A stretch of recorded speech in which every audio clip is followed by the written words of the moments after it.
राष्ट्रीय जनता दल का जो डेलीगेशन जिसका प्रदेश अध्यक्ष आदरणीय जगदा बाबू जी, अब्दुल बारी सिद्दीकी जी, भोला जी, आलोक मेहता जी, अनीता देवी जी, चंद्रवंशी जी, श्याम रजक जी, आज हम सब लोगों ने बिहार के बढ़ते अपराध, सत्ता संरक्षण ग्राफ जिस प्रकार से बढ़ता जा रहा है, लूट, हत्या, रेप, जिसमें बड़े मामले ऐसे हैं जिसमें रुपेश सिंह हत्याकांड हो या मुजफ्फरपुर में रेप की घटना हो या मधुबनी की घटना हो, हमने महामहिम राज्यपाल जी को सारी सिचुएशन से अवगत कराया है और साफ तौर पे आंकड़ों के साथ सत्ता जिस प्रकार से नीतीश कुमार जी बिहार के मुख्यमंत्री हैं, लगातार समीक्षा बैठक की जा रही, उतना ही अपराध बढ़ता जा रहा है। छोटे मोटे जो रूटीन वर्क जो होते हैं पुलिसिंग की, पटना जैसे राजधानी में भी पेट्रोलिंग व्यवस्था रात में पुलिस की नहीं हो पाती है और साफ तौर पे हम लोगों का स्पष्ट मानना है और कहना था कि जो थके हुए मजबूर मुख्यमंत्री नीतीश कुमार जी हैं, जिनसे गृह डिपार्टमेंट या बिहार नहीं संभल रहा, वो लोग हर एक सवाल से बचने का काम करते हैं।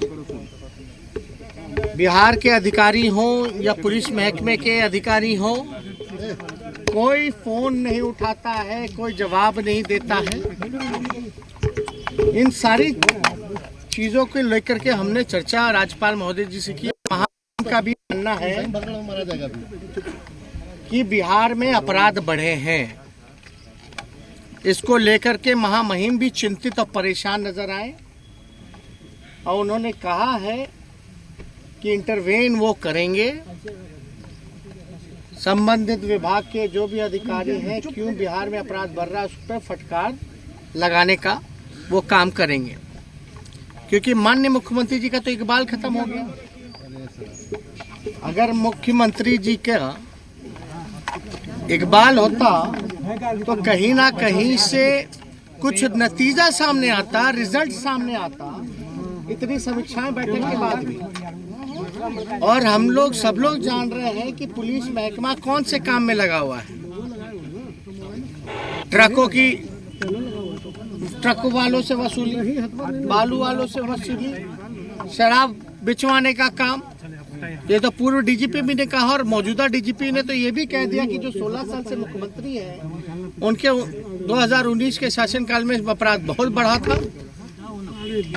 तो इस तरह की बातें अगर सामने हम लोगों की आ रही है, जिसमें पूरा बिहार के लोग सहमे हुए हैं, घबराए हुए हैं,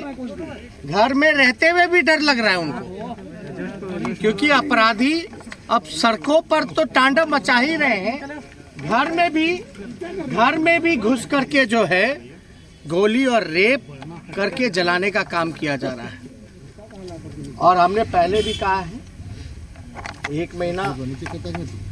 समय है सरकार के पास कि लॉ एंड ऑर्डर को दुरुस्त करें, नहीं तो हम अपने महागठबंधन पार्टियों के जितने हमारे एमएलए उनके साथ राष्ट्रपति रायसीना में हम लोग परेड करेंगे और राष्ट्रपति जी से मिलकर के इसकी शिकायत। चलिए भी आप लोग कहते हैं तो नीतीश जी तो आपके 15 साल की याद दिला देते हैं, जब भी आप कानून व्यवस्था के कोई जवाब तो है नहीं ना उनके पास। 16वां साल है और अपराध बेतहाशा बढ़ी है, इस पे उनका कोई टिप्पा टिप्पणी नहीं है। एनसीआर का रिपोर्ट है, सरकारी आंकड़ा हो या उनके महकमे का ही आंकड़ा, पुलिस का या एनसीआर का छोड़िए, इनके बिहार पुलिस का ही अगर आंकड़ा देखिए क्या स्थिति भयावह बनी हुई है। आप बताइए कितने घंटे हो गए रुपेश सिंह की हत्या किए हुए, क्या एक सुराग मिला? हम लोग बार बार कह रहे हैं इस बात को, पहले भी कहते रहे थे जब बालिका गृह मुजफ्फरपुर कांड हुआ था कि इसमें सरकार के लोगों का इन्वॉल्वमेंट है और सरकार जो है अपराधियों को बचाने का काम कर रही है। कहीं ये तो नहीं हो रहा कि बड़े बड़े लोग इसमें इन्वॉल्व हैं, इनके मंत्री से संतरी कौन लोग हो सकता है, कोई भी हो सकता है। इसलिए कहीं ना कहीं सरकार बचाने का काम तो नहीं कर रही। हमने तो एकमात्र सवाल पूछा नीतीश कुमार जी से कि बताइए बिहार में अपराध क्यों बढ़ रहा है, कौन कर रहा है, किन कारणों से अपराध हो रहा है, इसका जवाब नहीं। हमने इसके साथ साथ जो है विधानसभा सत्र जो छोटा किया जा रहा है इसकी भी शिकायत की है। चलिए। तो पटना में बिगड़ती कानून व्यवस्था के खिलाफ ये विपक्ष का हल्ला बोल है, जहां पर एक साथ लामबंद होकर राजभवन पहुंचे थे, राज्यपाल से मिलने के लिए कहा है, भरोसा जताया है राज्यपाल ने कि वो आगे इस पर बात करेंगे, डांट फटकार भी लगाएंगे और साथ ही ये भी चेतावनी दी है कि अगर इतने से बात नहीं बनती है तो फिर उससे भी आगे जाएंगे रायसीना हिल्स और वहां पर जाकर राष्ट्रपति से इसकी गुहार लगाएंगे, ये भी उन्होंने यहां पर कहा। और साफ तौर पर एक तरीके से बड़ा आरोप लगाते हुए कि आखिरकार हो क्या रहा है, बड़े मंत्री से लेकर कहीं नेता तो इन्वॉल्व नहीं जिनको बचाने की कोशिश की जा रही है। ये जो तमाम बिगड़ते हुए हालात है उसके पीछे उन्होंने साफ तौर पर कहा कि जो अपराध का ग्राफ बढ़ा है 16वें साल में वो बहुत ज्यादा है और एनसीबी के आंकड़े तो भूल जाइए, बिहार पुलिस के आंकड़े पर ही गौर करेंगे तो पता चलेगा कि किस तरीके से हालात बेहद खराब हो चुके हैं। और इस बेहद खराब हालात को लेकर विपक्ष अब एक साथ आकर लामबंद होकर आगे बढ़ता हुआ राज्यपाल के बाद राष्ट्रपति के पास पहुंचने की बात कहता हुआ। हमारे संवाददाता आशुतोष हमारे साथ जुड़ चुके हैं ज्यादा जानकारी के लिए। आशुतोष, ऐसा लगता है कि बढ़ते हुए क्राइम ग्राफ पर कहीं से भी छोड़ने के मूड में विपक्ष अब नहीं है।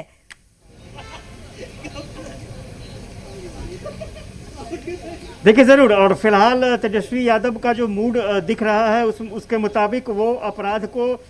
लगातार एजेंडा बनाए रखेंगे। हालांकि उनका ये भी दावा है कि राज्यपाल से उनकी मुलाकात हुई और राज्यपाल ने भी ये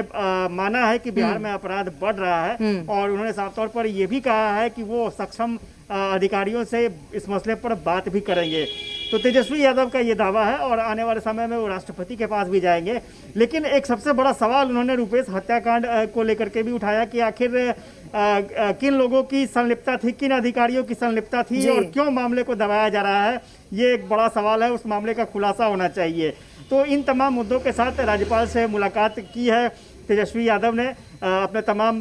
जो वरिष्ठ नेता हैं उनके साथ मुलाकात की है। लेकिन उन्होंने 1 महीने का वक्त भी सरकार को दिया है कि 1 महीने का वक्त है, अगर सब चीज़ सुधर जाए तो बेहतर है, नहीं तो फिर राष्ट्रपति के पास भी नेताओं की परेड होगी। महागठबंधन के जितने विधायक हैं वो परेड करेंगे। जी बिल्कुल आशुतोष, किस तरीके से बैकफुट पर इन दिनों अपराध को कम से कम लेकर सरकार है उसकी बात आप इसी से उस वानगी को समझी जा सकती है जो खुन्नस हमने पिछले दिनों देखा, जिस तरीके की खिसियाहट हमने देखी नीतीश कुमार की मीडिया में। लेकिन इन सब के बीच रुपेश हत्याकांड में अगर हम कहें तो साफ तौर पर वो ये कहते हुए नजर आए कि हो सकता है कि इनके कोई बड़े नेता इन्वॉल्व हो, इनका कोई मंत्री इन्वॉल्व हो, तभी तो इसको दबाया जा रहा है, जिसका जिक्र आपने भी किया। देखिए जरूर, इसमें कोई दो राय नहीं है कि रुपेश हत्याकांड के 6 दिन हो चुके हैं और पुलिस को कोई क्लू ना मिला हो, ये हो नहीं सकता है। तो इतना तो जरूर है कि क्लू मिल रहे हैं, लेकिन क्लू ऐसे हैं जो सीधा पुलिस उन पर हाथ डालने से बच रही है। आपने देखा होगा कि